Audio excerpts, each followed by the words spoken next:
One of the challenges we wanted to face during the development of the Wide Area Assessment Manual was to establish some numbers. Let me explain better.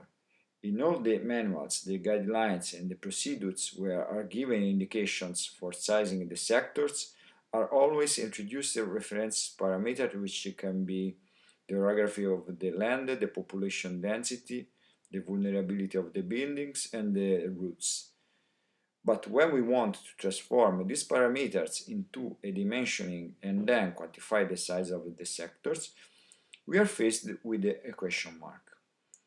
During the preparation of the manual, we made a reasoning and we tried to answer this question mark by making a few numbers to go to realize a dimensioning of a sector that can be evaluated in an effective and rapid way, especially in relation to the saving of human lives.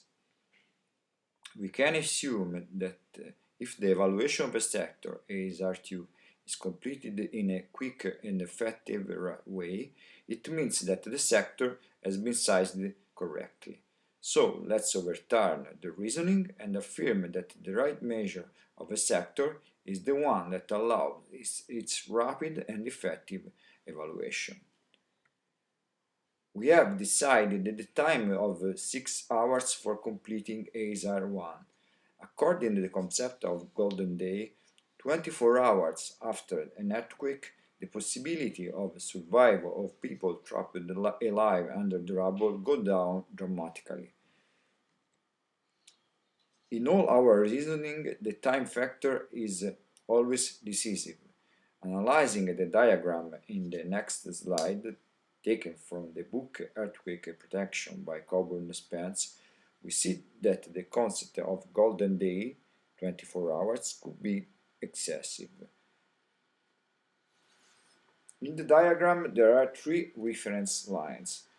A brown horizontal which represents 50% of the people still alive, a vertical yellow and a vertical red, which represent respectively 12 hours after the event and 24 hours after the event.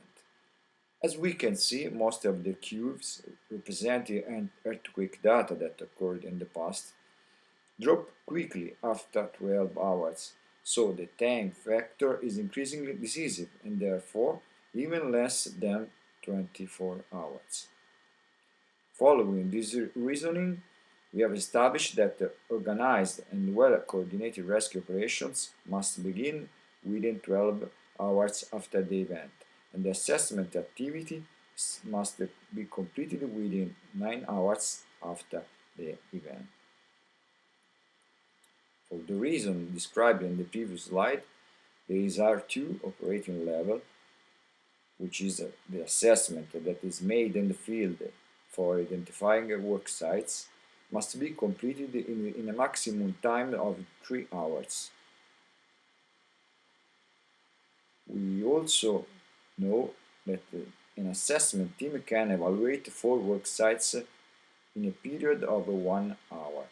We know because we have experience in real scenarios, but also we have experience during the Poggio Reale exercise for testing the INSARAG project procedures.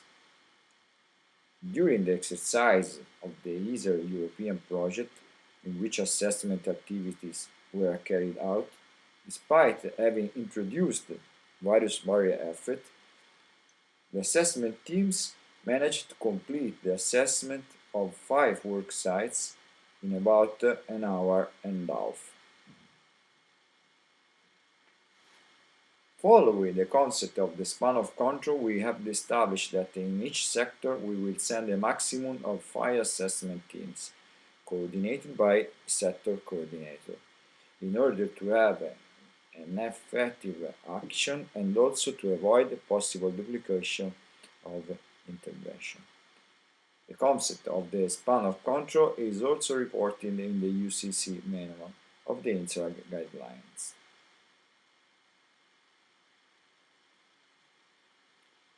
In conclusion, these are the data we have defined. ASR1 should be completed within 6 hours after the event.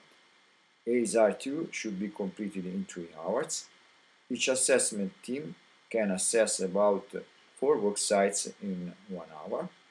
We know that in each sector we will not send more than 5 assessment teams.